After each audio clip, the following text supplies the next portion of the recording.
Assalamualaikum. Selamat datang di channel Cerita Novika 2. Semoga hari ini teman-teman dalam keadaan sehat walafiat dan senantiasa diberikan kebahagiaan sepanjang hari. Di sebuah daerah terpencil yang jarang terjamah manusia tersebar kisah-kisah mencekam yang seringkali terdengar seperti dongeng tak masuk akal. Namun, cerita-cerita itu terus hidup membayangi kehidupan penduduk desa yang menjalaninya. Bagi sebagian besar orang, namun, cerita-cerita itu terus hidup membayangi kehidupan penduduk desa yang menjalaninya. Bagi sebagian besar orang luar, kisah-kisah itu hanya terdengar seperti mitos belaka sampai mereka merasakan sendiri seramnya. Perkenalkan, namaku Trisno. Memulai fase baru hidupku pada awal tahun 2002. Perusahaan tempatku bekerja menugaskanku ke sebuah desa terpencil di pedalaman Sumatera. Tugasku sederhana namun menantang, mensosialisasikan berbagai produk pertanian dan perkebunan, terutama pupuk yang kami produksi kepada para petani di desa itu. Aku harus memastikan mereka memahami cara penggunaannya sejak awal tanam hingga panen tiba. Sebagai seorang pekerja, aku tahu bahwa tugas ini tak bisa ditolak. Meskipun begitu, aku berusaha mencari sisi positif dari penugasan ini. Aku berpikir bahwa tinggal di tempat baru jauh dari hiruk-pikuk Jakarta mungkin akan membawa ketenangan yang selama ini sulit kudapatkan. Menghirup udara segar pedesaan, menikmati keheningan yang kontras dengan kebisingan kota, sepertinya bisa menjadi pengalaman menyenangkan. Aku bahkan sempat merasa tugas ini seperti sebuah pelarian dari rutinitas penuh tekanan. Namun, seperti semua hal dalam hidup, kenyataan tak selalu seindah bayangan. Begitu memulai tugas ini, aku dihadapkan pada berbagai kendala, baik yang berkaitan langsung dengan pekerjaan maupun yang di luar dugaanku. Desa tempatku bertugas terletak di dekat perbatasan Lampung dan Sumatera Selatan, masih masuk dalam wilayah administratif Sumatera Selatan. Desa ini benar-benar terpencil, berjarak sekitar 1,5 jam perjalanan dari kota kecil terdekat. Jalannya hanya dapat dilalui dengan kendaraan roda 2. Itu pun membutuhkan ketangkasan. Memaksakan kendaraan roda 4 untuk masuk adalah tantangan berat, sulit, dan seringkali berujung pada kerepotan besar. Kondisi desa yang terisolasi membuatku harus mengandalkan fisik lebih dari biasanya. Untuk mencapai lokasi-lokasi tertentu, aku lebih sering berjalan kaki, karena motor hanya kugunakan untuk perjalanan yang lebih jauh.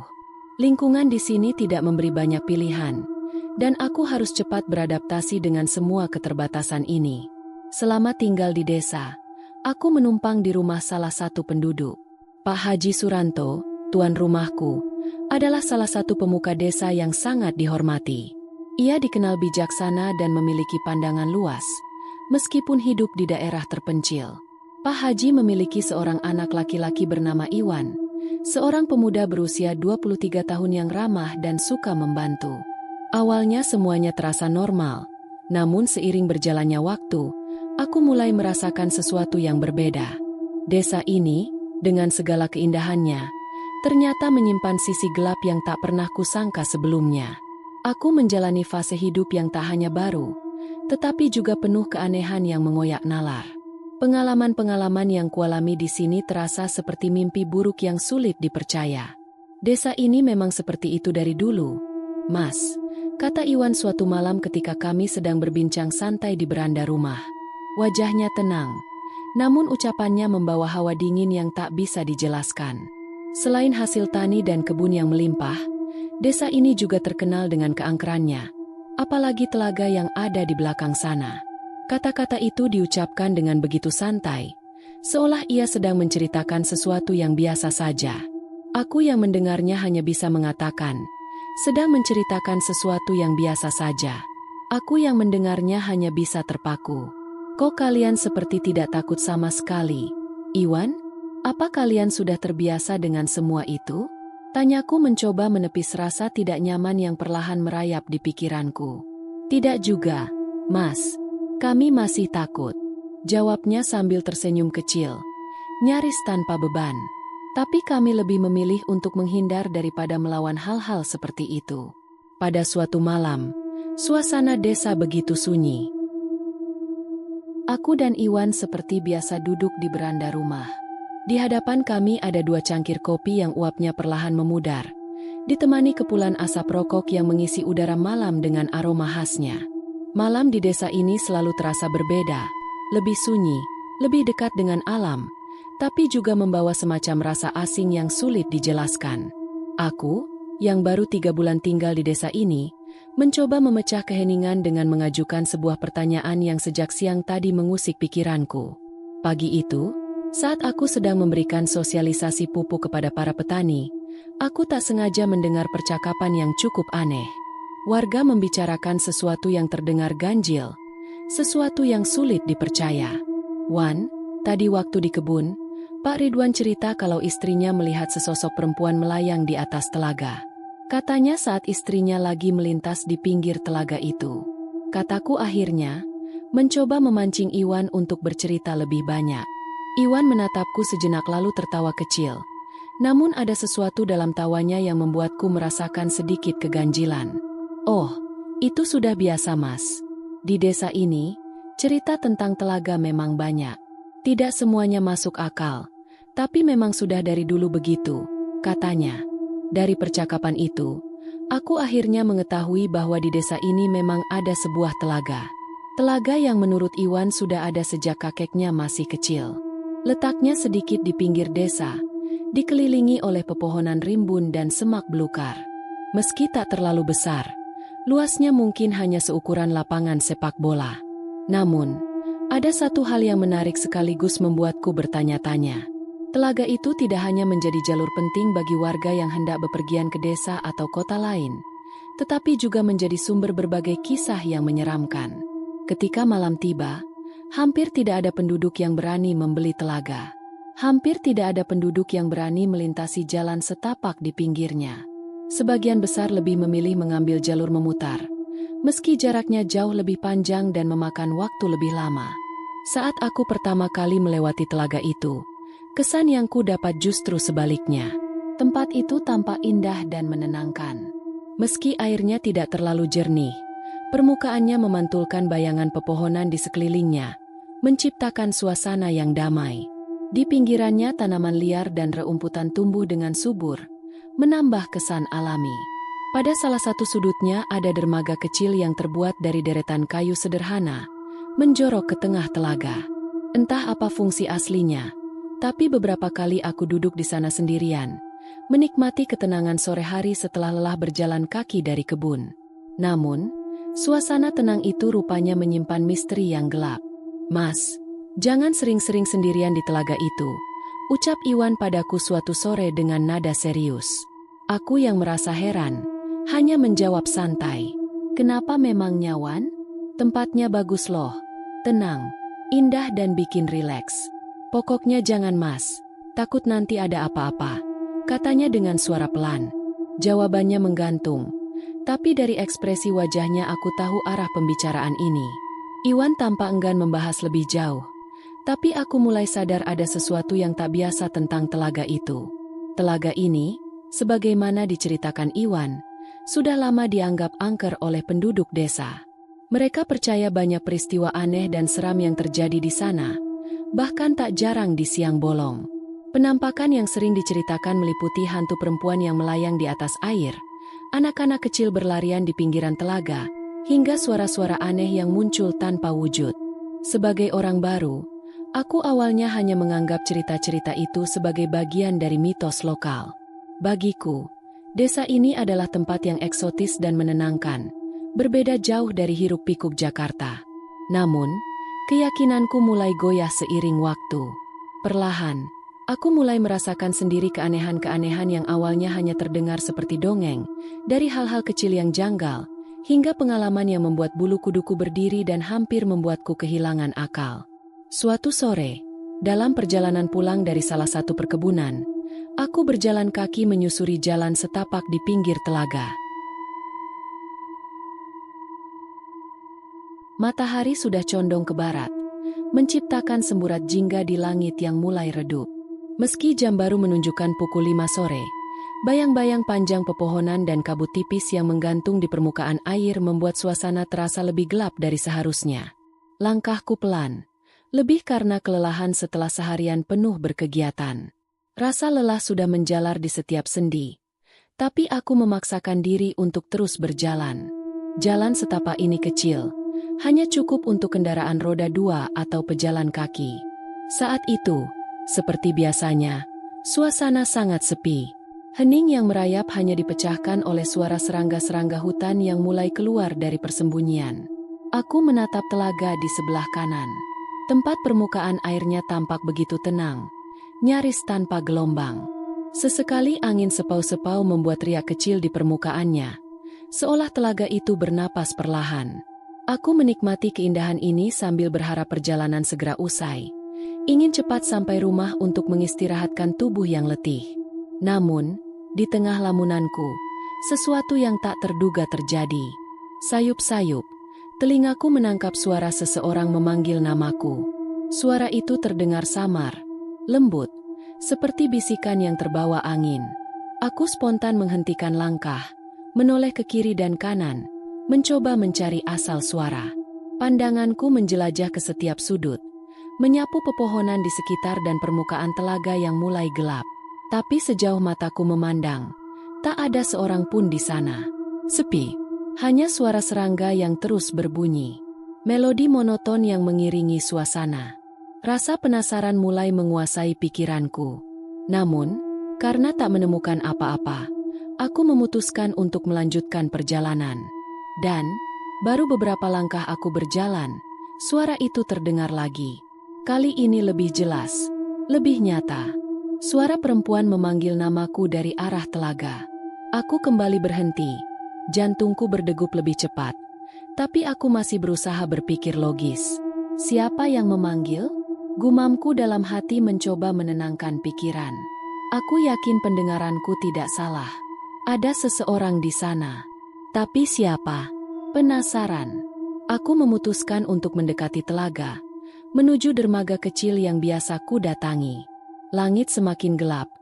Kabut tipis mulai menutupi sebagian permukaan air. Suasana di sekitar terasa begitu sunyi.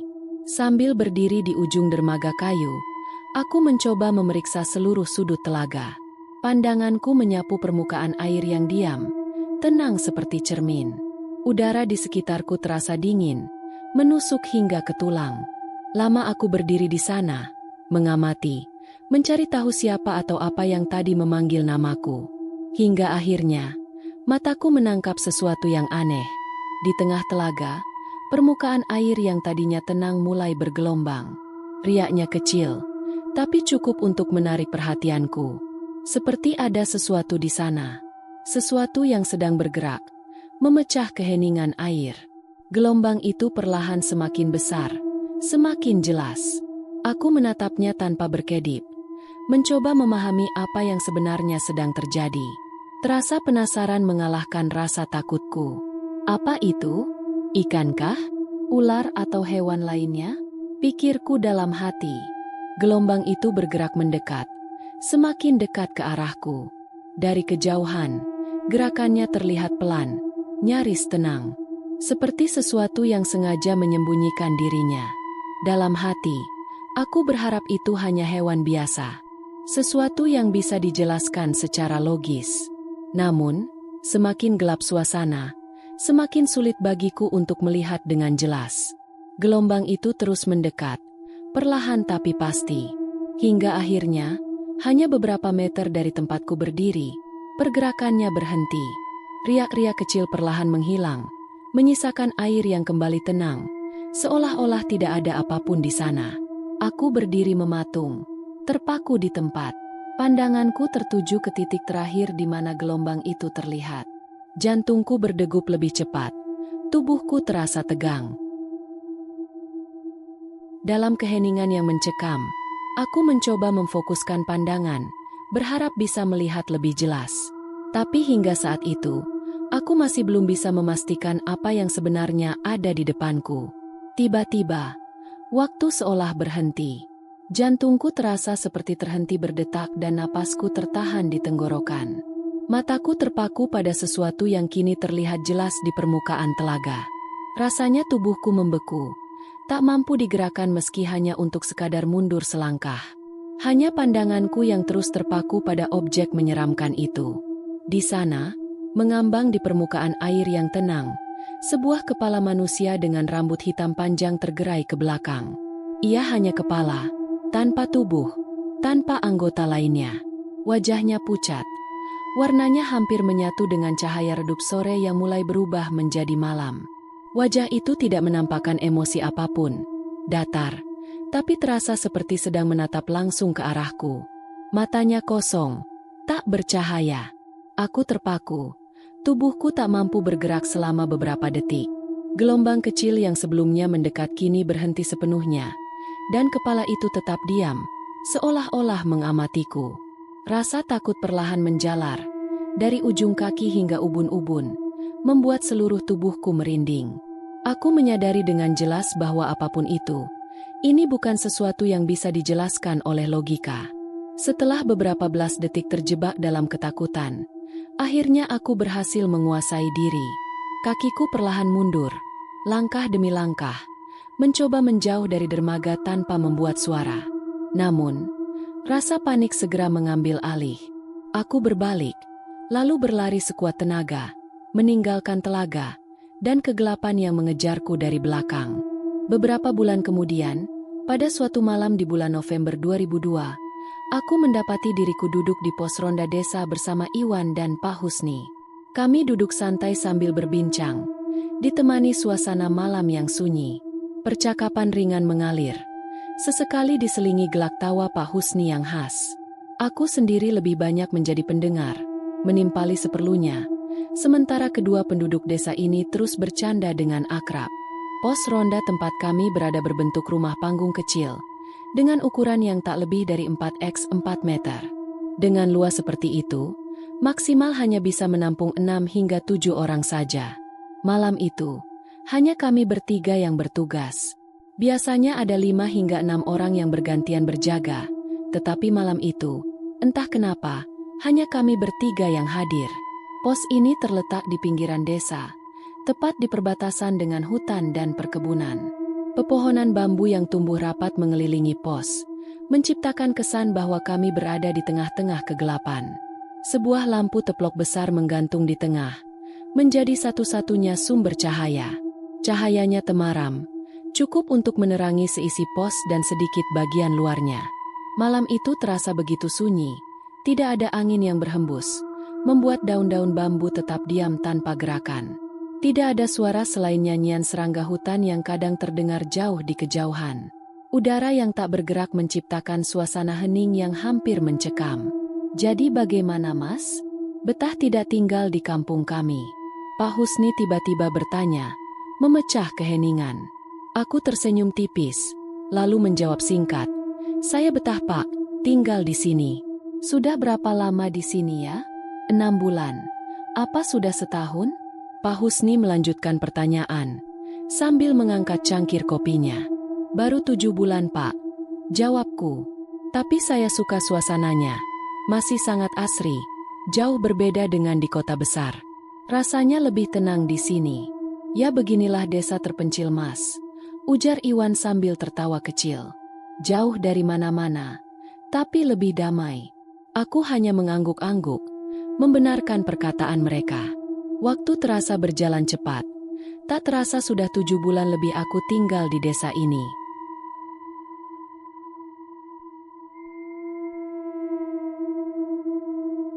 Sebuah pengalaman yang awalnya terasa asing, tetapi kini mulai terasa akrab, meski dengan segala keanehannya.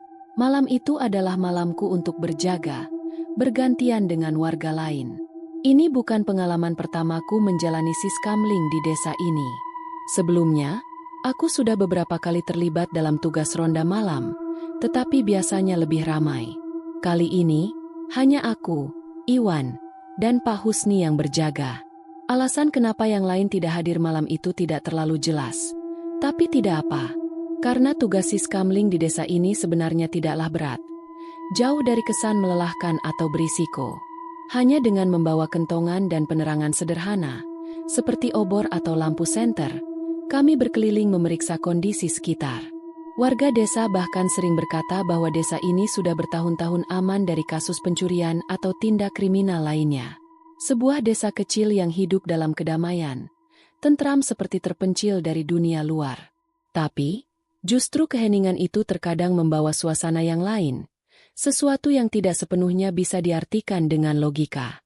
Aku dan Iwan duduk santai di pos ronda, membiarkan waktu bergulir pelan, sementara kami menikmati obrolan ringan.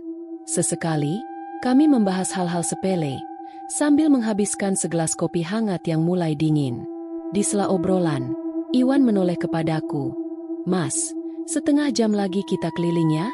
katanya sambil memainkan obor di tangannya. Aku mengangguk ringan sambil menyulut sebatang rokok. "Iya, tapi habisin sebatang dulu ya Wan?" jawabku santai, mencoba menunda sedikit waktu sebelum harus beranjak dari tempat nyaman ini. Jam di pos menunjukkan pukul 12.30 malam. Waktunya memulai patroli. Desa ini memang tidak luas, hanya terdiri dari beberapa puluh rumah yang tersebar dengan jarak berjauhan. Patroli biasanya hanya membutuhkan waktu sekitar 1 jam lebih untuk mengelilingi seluruh wilayah.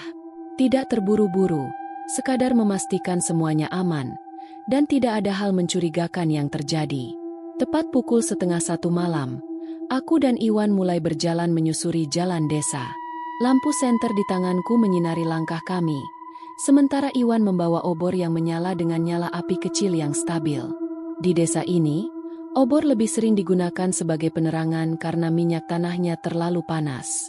Jauh lebih murah dan mudah didapatkan daripada baterai untuk lampu senter. Namun, aku lebih nyaman menggunakan senter, salah satu barang yang kubawa dari Jakarta sebagai bagian dari perlengkapan kerja. Malam di desa ini selalu memiliki kesan yang berbeda. Sunyinya hampir absolut, hanya sesekali dipecahkan oleh suara binatang malam yang bergaung dari arah hutan. Tidak semua suara itu bisa ku kenal. Beberapa seperti suara burung hantu, tapi ada juga bunyi yang asing. Desa ini dikelilingi oleh hutan lebat dan perkebunan, membuat suasana malam seringkali terasa mencekam, terutama jika berjalan sendirian. Jarak antara rumah-rumah di desa ini cukup berjauhan, masing-masing tanpa pagar, dengan penerangan yang sangat minim. Kegelapan mendominasi sebagian besar wilayah, menyisakan cahaya samar dari lampu-lampu minyak yang dipasang di beberapa rumah warga.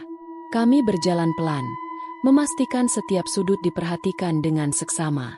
Satu demi satu rumah kami lewati, dan sejauh ini semuanya tampak normal. Tidak ada tanda-tanda sesuatu yang mencurigakan. Namun, baru setengah jam berjalan, Iwan tiba-tiba berhenti dan mengerutkan wajah. "Mas, maaf nih, kok tiba-tiba aku sakit perut ya? Kita pulang dulu sebentar ya," katanya sambil memegangi perutnya. Aku menghela nafas, merasa sedikit terganggu. "Ada-ada saja kamu Wan," jawabku, sambil menunjuk ke arah musola yang tidak jauh dari tempat kami berdiri. "Mendingan ke toilet musola aja, lebih dekat daripada harus balik ke rumah." Iwan tampak berpikir sejenak sebelum akhirnya mengangguk setuju. Dia berlari kecil menuju musola, meninggalkan aku sendiri di depan balai desa yang letaknya sekitar 50 meter dari musola. Aku memutuskan untuk menunggu di sana, membiarkan Iwan menyelesaikan urusannya. Dari tempatku duduk, aku masih bisa melihat obor yang diletakkan Iwan di pagar depan musola. Nyala apinya terlihat kecil tapi stabil, menjadi satu-satunya tanda keberadaan Iwan di sana. Aku menyandarkan tubuh pada tiang kayu balai desa, sambil menyalakan sebatang rokok, mencoba mengusir rasa kantuk yang mulai datang. Angin malam berhembus perlahan, dinginnya terasa menyusup ke balik jaket tipis yang kupakai. Waktu berlalu dengan lambat. Aku melirik ke arah musola beberapa kali, memperhatikan obor yang tetap menyala di tempatnya. Tapi, anehnya, tidak ada tanda-tanda Iwan selesai dari urusannya. Musola itu tampak sunyi, hanya obor di pagar depan yang menjadi satu-satunya bukti bahwa Iwan masih berada di sana. Aku mulai merasa gelisah. Aku menarik nafas panjang, membiarkan asap rokok memenuhi paru-paruku sebelum perlahan menghembuskannya ke udara malam yang dingin. Rasanya aneh. Bagaimana sebuah kebiasaan sederhana ini bisa memberikan rasa hangat di tengah malam yang mulai menusuk kulit. Aku bersandar di tiang balai desa, membiarkan tubuhku rileks sejenak sambil menatap kosong ke arah jalanan desa yang gelap gulita. Pikiran melayang, tenggelam dalam lamunan tanpa arah. Sampai-sampai aku lupa memperhatikan musola yang tadi menjadi tempat terakhir Iwan terlihat. Beberapa menit berlalu, dan aku tersadar dari lamunanku. Aku segera menoleh ke arah musola, berharap melihat Iwan sudah selesai dengan urusannya. Namun, yang kulihat justru sesuatu yang membuat alisku berkerut. Obor yang tadi diletakkan Iwan di pagar depan musola kini sudah tidak berada di tempatnya. Cahaya apinya terlihat bergerak, perlahan menjauh dari musola. Ah, akhirnya selesai juga, pikirku cepat, mengira Iwan sedang berjalan kembali. Tapi sesuatu terasa aneh. Jika benar itu Iwan, kenapa cahaya obor itu justru bergerak menjauh, bukannya mendekat ke arahku? Aku berdiri, mencoba memperhatikan lebih seksama. Gerak obor itu tidak menuju balai desa, melainkan menjauh ke arah yang berlawanan. Perasaan aneh mulai merayap di pikiranku. Dengan langkah cepat, aku meninggalkan tempat dudukku, berjalan mengejar cahaya kecil itu. Senter di tanganku kuarahkan ke depan, tapi jaraknya belum cukup untuk menjangkau siapapun yang membawa obor itu. Yang bisa kulihat hanyalah cahaya kecil obor di kejauhan bergoyang seirama langkah pembawanya. Langkahku semakin cepat berusaha mengejar. Namun, aku segera menyadari bahwa orang yang membawa obor itu juga berjalan dengan langkah cepat, bahkan lebih cepat dari biasanya. Aku terpaksa mempercepat langkahku, hampir berlari kecil untuk mengimbanginya. Suasana desa yang sepi membuat suara langkahku terdengar begitu jelas di telingaku sendiri. Aku sempat berpikir untuk memanggil Iwan, tapi urung kulakukan. Jika aku berteriak, suara itu bisa saja membangunkan penduduk desa yang tengah terlelap, dan aku tidak ingin membuat keributan tanpa alasan jelas. Jadi, aku hanya terus mengikuti cahaya itu, berharap Iwan segera berhenti. Namun, beberapa saat kemudian, langkahku perlahan melambat ketika menyadari sesuatu yang tak biasa. Jalan setapak yang kami lewati semakin gelap, dan rumah-rumah penduduk mulai menghilang dari pandangan. Aku menoleh ke kanan dan kiri, memastikan bahwa kami sudah meninggalkan wilayah desa. Sekitarku kini hanya hutan gelap yang berdiri sunyi, dihiasi oleh bayangan pepohonan yang tampak seperti sosok tinggi mengintai di kejauhan. Degup jantungku mulai terasa lebih cepat. Kemana ini? Pikirku dalam hati, mencoba meredam rasa cemas yang mulai menguasai. Langkahku terhenti sesaat, mempertimbangkan apakah aku harus kembali ke desa saja. Tapi rasa penasaran mengambil alih. Cahaya obor itu tetap melangkah, membawa aku semakin jauh ke dalam gelap, menuju sebuah tempat yang sangat kukenal, telaga. Aku menelan ludah, mencoba menenangkan pikiran yang mulai dihantui rasa takut. Telaga itu dikenal angker. Banyak cerita menyeramkan yang ku dengar sejak pertama kali tiba di desa ini. Meski aku pernah melewati telaga itu di siang hari, dan menganggapnya indah, malam ini rasanya berbeda. Langit gelap, udara dingin, dan suasana sunyi menciptakan atmosfer yang membuat bulu kuduku meremang. Namun, rasa penasaran masih lebih kuat. Kakiku terus melangkah meski hatiku berdebar keras. Cahaya obor itu akhirnya berhenti bergerak, diam di tepi telaga, seperti sedang menunggu. Dari kejauhan, aku bisa melihatnya dengan jelas. Akhirnya dia berhenti juga. Pikirku sambil melangkah lebih pelan.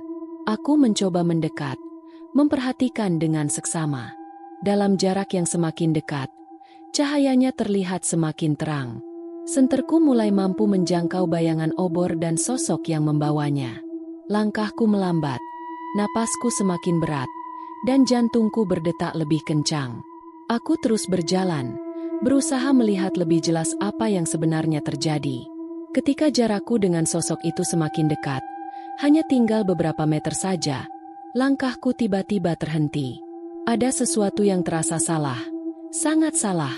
Dalam keheningan malam, ketika hanya terdengar deru napasku sendiri yang memburu, aku akhirnya menyadari sesuatu yang selama ini coba ditepis pikiranku. Apa yang kuikuti sejak tadi bukanlah Iwan. Sosok itu, yang berdiri diam di tepi telaga dengan obor menyala di tangannya, sama sekali bukan orang yang kukenal. Tubuhku seketika membeku, rasa takut menyelimuti, melumpuhkan setiap otot dan mengacaukan pikiran.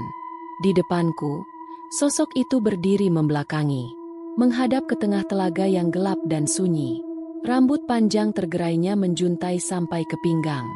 Ia mengenakan baju terusan lusuh berwarna gelap, yang hampir menyatu dengan bayangan malam. Dari belakang, tubuhnya tampak seperti perempuan.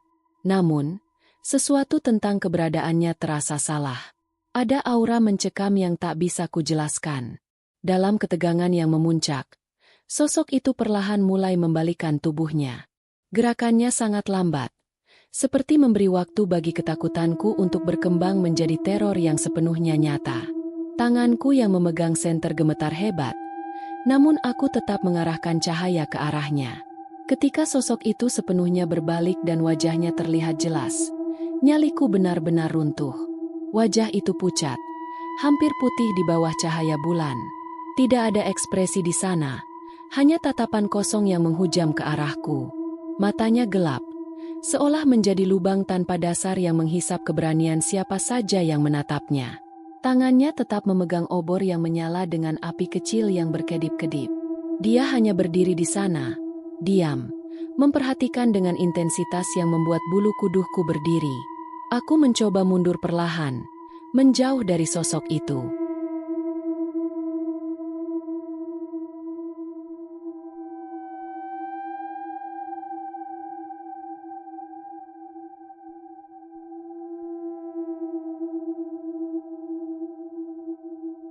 Langkahku gemetar, seolah tanah di bawah kakiku tidak stabil. Tapi ketakutanku belum selesai. Dalam kesunyian yang hampir tak tertahankan, tiba-tiba terdengar suara tawa. Itu bukan tawa biasa, melainkan tawa tertahan yang rendah. Tawa itu membuat jantungku terasa seperti berhenti berdetak. Dan kemudian, yang lebih buruk terjadi. Sosok itu mulai bergerak maju, tapi ia tidak melangkah. Ia melayang, bergerak dengan tenang, tapi pasti ke arahku. Rasa takut yang mencekik membuatku segera berbalik dan berlari sejauh mungkin. Kakiku bergerak secepat yang aku bisa, tapi rasanya seperti berlari di dalam air. Tenagaku habis, tubuhku lemas, dan setiap langkah terasa seperti perjuangan. Aku menoleh ke belakang, dan pemandangan yang kulihat membuatku hampir kehilangan akal.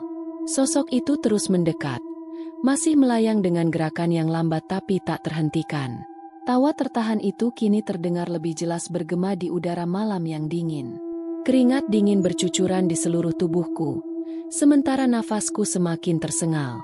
Ketika akhirnya tubuhku tidak lagi sanggup, aku terjatuh di jalan setapak di tepi telaga. Aku mencoba membalikan tubuh, berharap bisa melihat sekeliling untuk mencari jalan keluar. Tetapi yang kulihat hanyalah sosok itu, semakin dekat, terus mendekat. Obor di tangannya masih menyala, menerangi wajahnya yang pucat, tanpa ekspresi.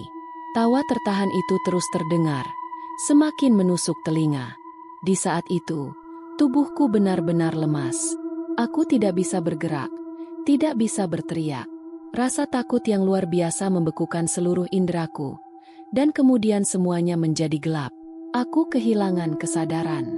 Beberapa saat kemudian, ketika aku akhirnya tersadar, aku mendapati diriku berada di balai desa.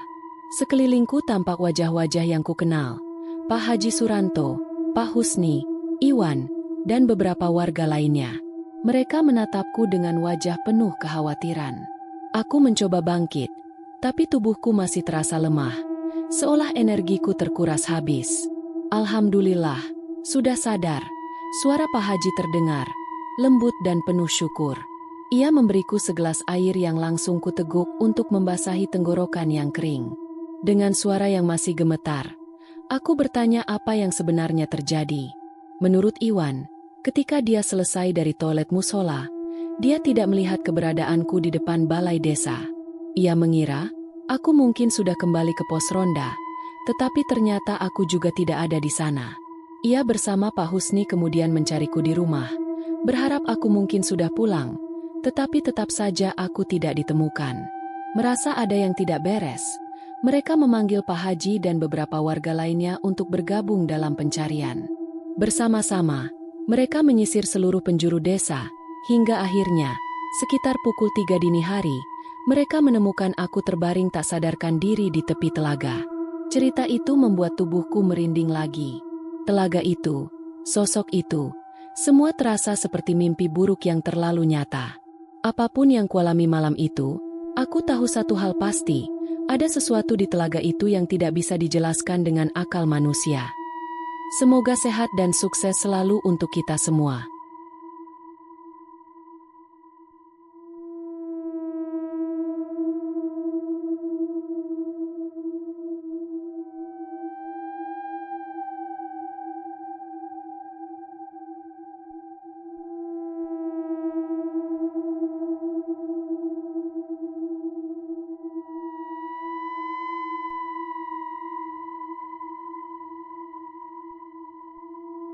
Demikian cerita hari ini. Semoga teman-teman dapat terhibur dan dapat mengambil hikmah kebaikan isi di dalamnya. Jangan lupa juga bagikan cerita ini kepada teman-teman yang lain agar mereka juga bisa mendapatkan hiburan yang sama. Mohon maaf apabila ada kesalahan kata dan ucapan kami dalam membacakan cerita ini. Terima kasih dan wassalamualaikum.